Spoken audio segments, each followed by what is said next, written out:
Kujo. Papa. Moyo ndia. Onye mdeketa moyo.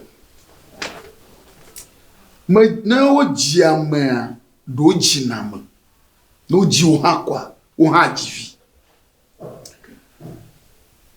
Ayi majiwa malebano echi. Afi no ku. Va kosonde.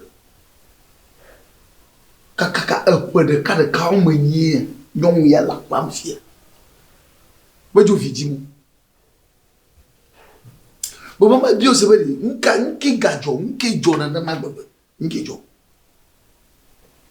Papa, ga tijio e viare. Ma wena na. E ga me asukwa o.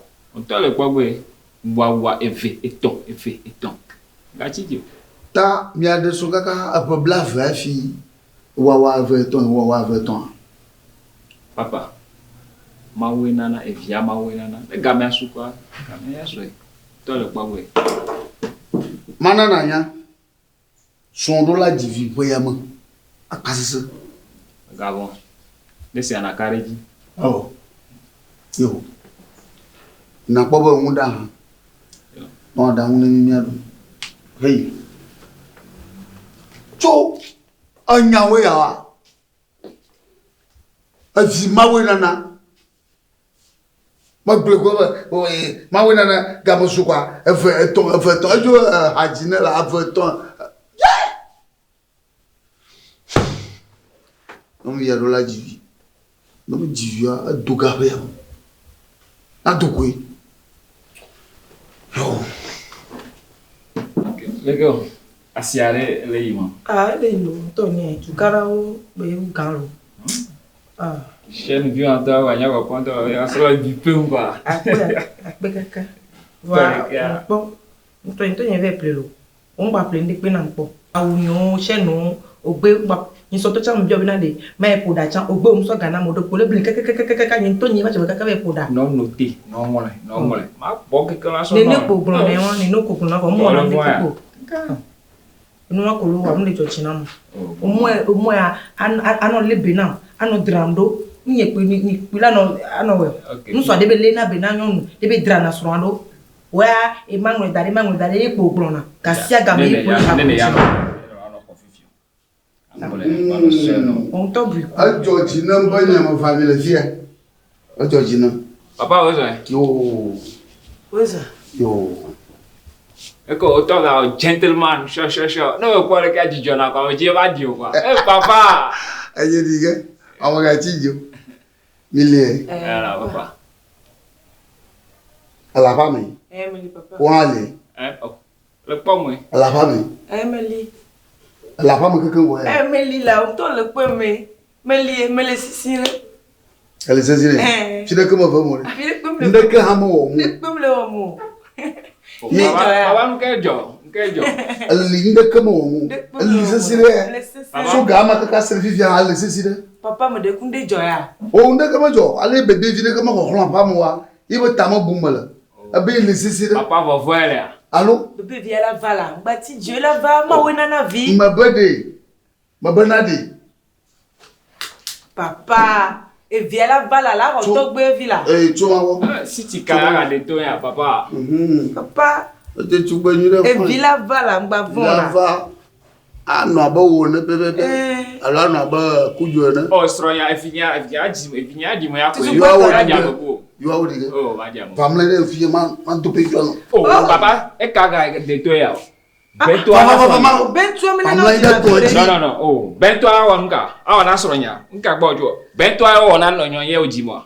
Eh, kujo. Oh. Le mon popo mama. Pomo. Au mu play ma. Gbe nyama. O gewu ya ma do globe gana. Bento me na ojina viola. Bento me jina via mode. Pika le gbado go nyawa so. Family ma. Oh, ni mate mo la nyo. Asegbenyalo adowa pamon. Nyem ja ko nyem ja mla ni chon. Ai. A divina mo. Kujo. Papa.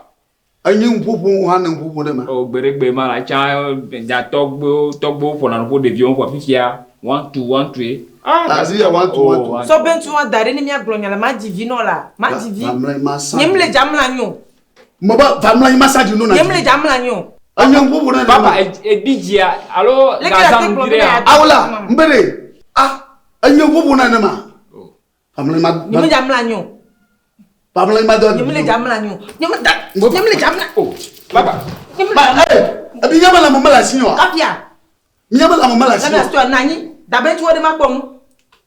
Aya ba chika na evio esroya bahawa. Papa, na sroya bahawa. Oh, ben toi ben Tika le se pas ben tu divia me ko. Ben tu sa dina dia me.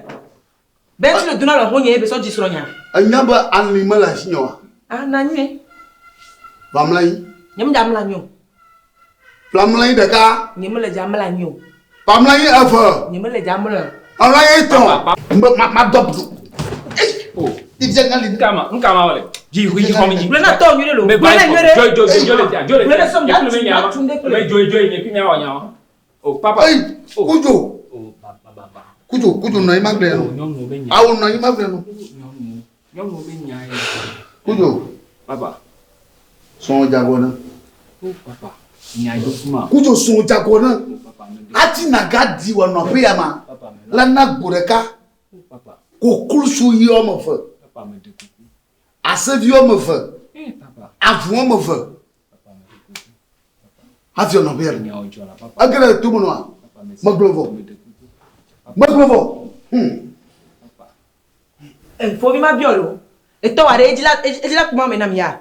Alo jila do avu na mi ye. da sinyama papa re elechi echi ebe susu ojo Na ha ma se nya no ne wa. Ni ja fili bato. o da si pene le se ja ku efia ele wo voya le kuku gbe ama ma chivo susu e po be na me o jichicha o ba na sigbe devio Na mo le ti ko je la pa ato ri ba ma me. o benje o ma susu re ko nyuva ne da sinyama sia da sinyama ja ku efia le ku efia go ape avura mi efia re be ga bidio efia ta trop fouté pe non ne ma pompi to yare ko wala to nyama bona fami ma na fofu Abi ka ko yi.